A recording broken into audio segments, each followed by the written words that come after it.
If your hips feel super tight and stuck, I have a mobility class for you. I'm Valerie from Valerie Brown Fitness, and I've been working on my mobility for the past 6 years. I want to share with you in today's class some of the things that I wish I knew when I was getting started. For this workout, you'll need a yoga block and you'll need access to an elevated surface, either a chair, a bench, or an ottoman. So join me down on the ground and we're going to get our hips warmed up with segmented 90-90 transfers. So we're resting on both glutes. Our hands are behind our back, supporting our upper body. Knees are out to the side at about a 45-degree angle, and toes are pulled up towards our knees. If you're mirroring me, drop both knees over towards the right side. Now keep that right knee down as much as you can as you lift your left knee off the ground. When you can't move that left knee any farther, then the right knee can pop off the ground. This is a position called bear sit. Now think about pushing your left knee down onto the ground. When that left knee is on the ground, then we can follow with our right knee. And then we'll reverse, keeping our left knee down on the ground, hinging that right knee open. When we can't open that right knee anymore, the left one can come off the ground in this bear sit. I'm pulling my knees apart as hard as I can with my glutes, pushing my right knee down, and then the left one follows. We'll go back and forth 2 more times, hinging open only that left knee. Going through our bear sit, I'm actively pulling my knees apart, using my glutes, pushing my left knee down, and then the right one follows, hinging open only that right knee, going through my bear sit, pushing my right knee down, and the left one follows. Now, as I'm going through this, I'm really trying to get the feeling of the head of my femur moving in the hip joint. This class is really focusing on getting our hips rotating really well. And that is really the key to getting our hips unstuck. Now we're going to stay over here on this side. Make sure your yoga block is handy. We're going to stay in this 90-90 position. Now 90-90 position, the front knee is bent at 90 degrees. The back knee is bent at 90 degrees, but you can play with the angle a little bit. If you're having some knee discomfort, you can bend the knee a little bit. You can play with this knee position because our focus is on the front leg. So we're going to work on hip external rotation and the piriformis. This front knee, we really want it to be bent at 90 degrees. We're going to square up our pelvis with that right knee. And we're going to imagine that we're a pair of scissors. So our upper body is one blade of the scissor, our femur is the other blade of the scissor, and the fulcrum of movement is our right hip joint. Now to go into this stretch, I want you to think about an anterior pelvic tilt. So we're not just rounding our chest down towards our knee. The goal is to get our pelvis rotating in the joint. So sometimes I like to have my hand on my pelvis to feel that rotation. So we're going to pull ourselves into this stretch, really trying to get the feel of our pelvis rotating over the head of the femur as we move into the stretch. You can have your hands down on the ground just to support your balance so we can really focus on, again, getting our hips rotating. When you start feeling a gentle stretch in your right glute, we're just going to pause here and we're going to breathe into it. Now, it may be very, very intense, or it may just be a light intensity depending on where you are in your flexibility journey. But when you kind of feel that stopping point, this is where I'd stop first, because this is where our limit of flexibility and mobility currently is. Now from here, when we found that stopping point, you're going to push your right ankle down into the floor. Only about 30% of your strength. Also push your right knee down into the floor. You'll feel your glute working. And then as we stop pushing, think about using your inner thighs to pull your belly button a little bit closer to your femur. Again, we're still maintaining a neutral spine, so we're not collapsing our chest down towards our knee. And you're going to keep pulling yourself down until you feel that next stopping point. The stopping point would be like you feel like you'd have to round your chest forward to get any lower. Stretch may be slightly more intense. We're going to pause here. Then we're going to do that again. Push your right ankle down into the floor. Also push your right knee down into the floor. Feel your glutes working. We're only going 30–40% of your strength. Now we're going to stop pushing down and start thinking about using your inner thighs here to pull yourself a little bit further into the stretch. At the same time, I'm thinking about anterior pelvic tilt of my pelvis. So I'm tilting my pelvis forward, even though my chest is coming down. I'm thinking about reaching my hips backwards. That way I get a really nice deep stretch. And when you reach that stopping point where it feels like it doesn't want to rotate anymore, we're going to pause there. And then we're going to do that one more time. So push your right ankle down into the floor. Also push your right knee down into the floor. And then use your inner thigh to pull yourself down just a little bit more. By this third round, the amount of change will be very small. It's going to be less than 5 to 10% change. So changing by drastic amounts often suggests that we're doing other things with our body, like we're collapsing our chest down or rounding our shoulders. So maintain a nice tall spine. And then we're going to come up from there. Whew. Then we're going to do a 90-90 transfer and do the same thing on the other side. So hands behind the back, picking up only that left knee, going through our bear sit, pushing the left knee down, and then the right one follows. So now we're going to do hip external rotation stretch on the left side. So we're going to make sure we're squaring our hips up with that left knee. Don't worry so much about this back leg, but we do want this left knee bent at 90 degrees or greater. Now from here, anterior pelvic tilt to get into the stretch. So think really tall through the spine. We're closing a pair of scissors. Our upper body is one blade of the scissor. Our femur is the other blade of scissor. And the fulcrum of movement is the left hip joint. So we're going to close the blades of the scissors until we feel a stretch deep in our hip. When we reach that first stopping point, we're just going to pause here. We're going to breathe for a moment. Give our body just a chance to relax into the stretch. Now we're going to start pushing our left ankle down into the floor. 30 to 40% of your strength. Also push your left knee into the floor. And then stop pushing and start thinking about using your groin muscle to pull your belly button a little bit closer to your thigh while basically getting deeper into an anterior pelvic tilt. So as I'm doing this, I'm actually reaching my pelvis backwards. It's called bowing the stretch. And then when we reach that stopping point, we're just going to pause. Take a breath, and we do that again. Push your left ankle down into the floor. Press your left knee down into the floor. And then use your inner thighs. Stop pushing down. Now start using your inner thighs to pull your body down towards your upper thigh. When we reach that next stopping point, we're just going to pause there. You can see the amount of change after that little push is very small. We're thinking like less than 10% change. Let's do it one more time. Pushing your left ankle into the floor. Pushing your left knee into the floor. And then using your inner thigh to pull yourself down. This should be a nice deep stretch, really deep in the left glute. Excellent. We're coming up. Segmented 90-90 transfer back to the first side. So hinging open only that right knee. Going through our bear sit. Pushing the right knee down and the left one follows. Now we're just going to save the work a little bit. We're just going to do a few little hip hinges for hip external rotation. After we do a deep stretch, we want to basically make the muscles work really, really hard, and that will help to maintain our stretch.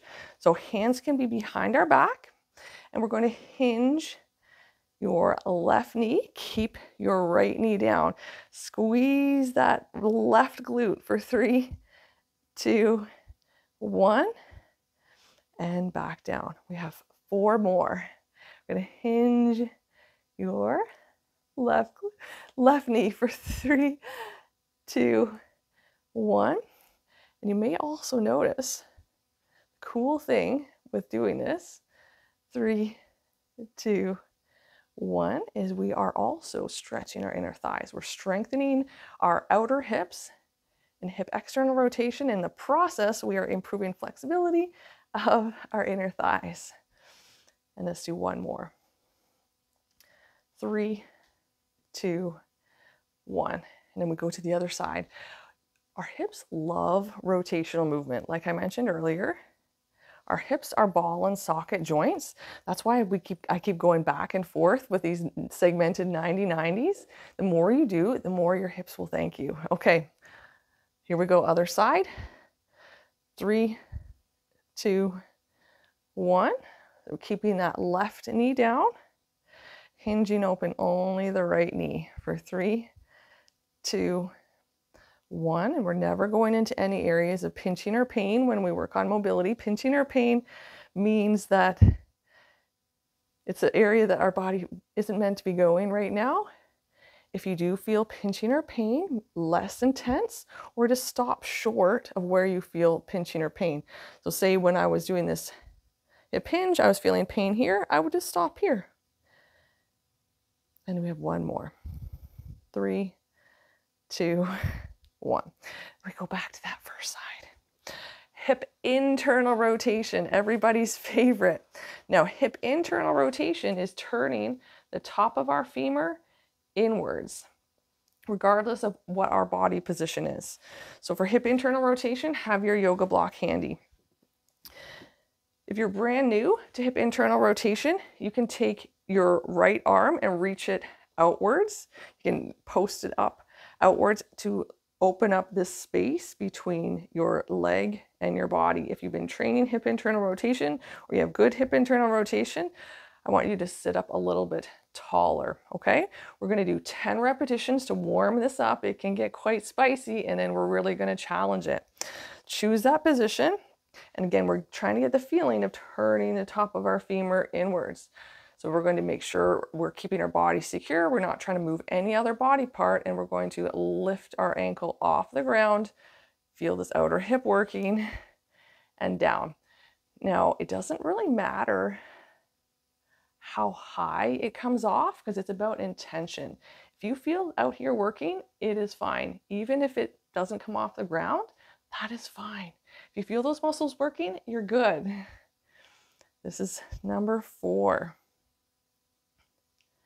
This is number 5, 6, 7, 8, 9.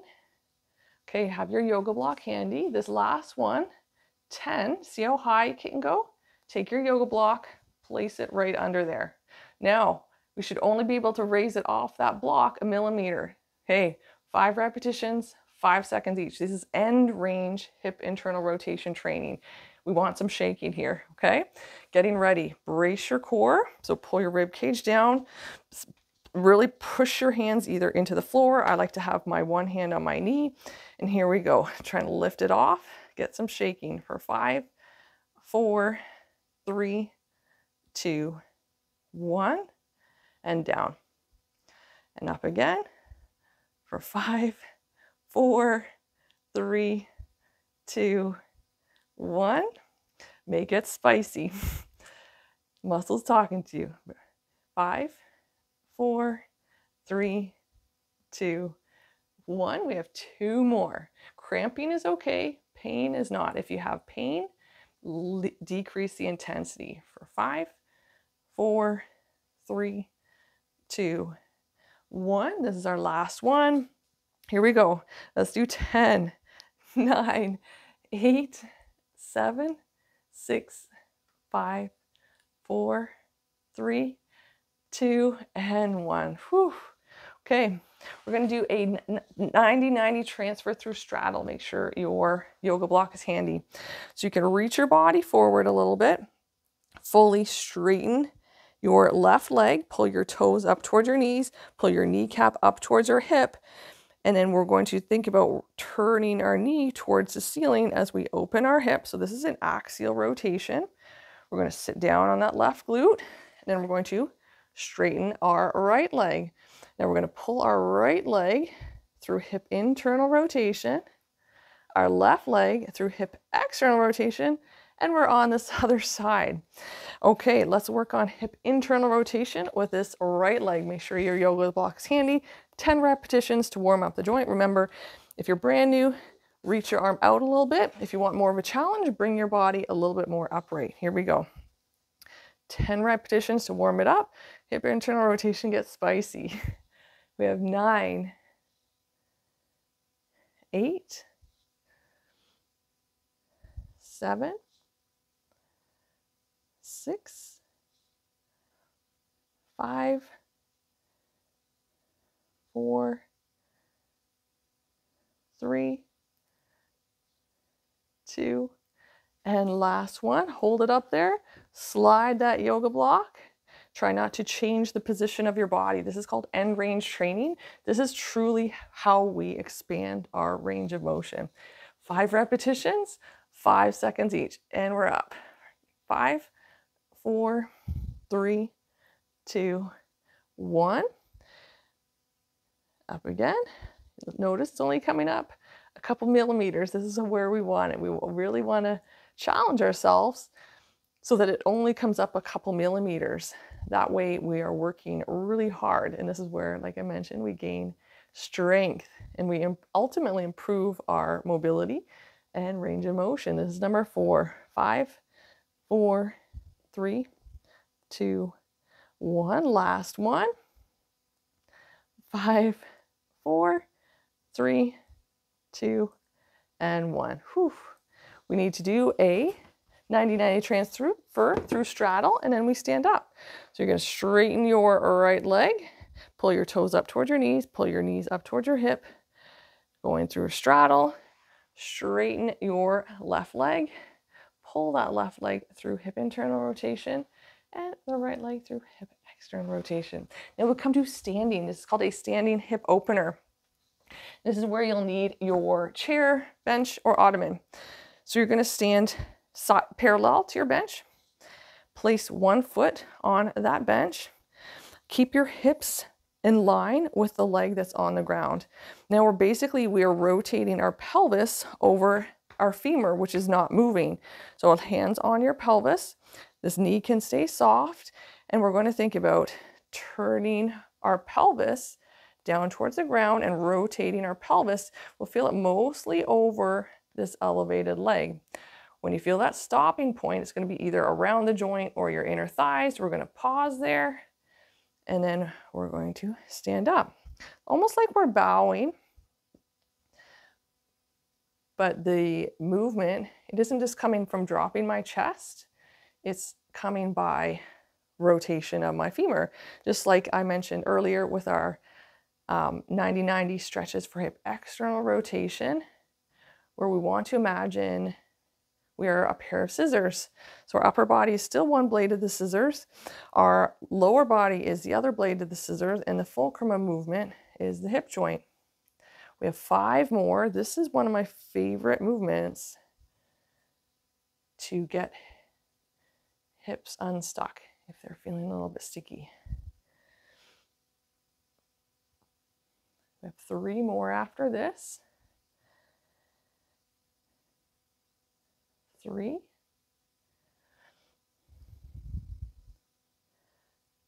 2, and this is our last one.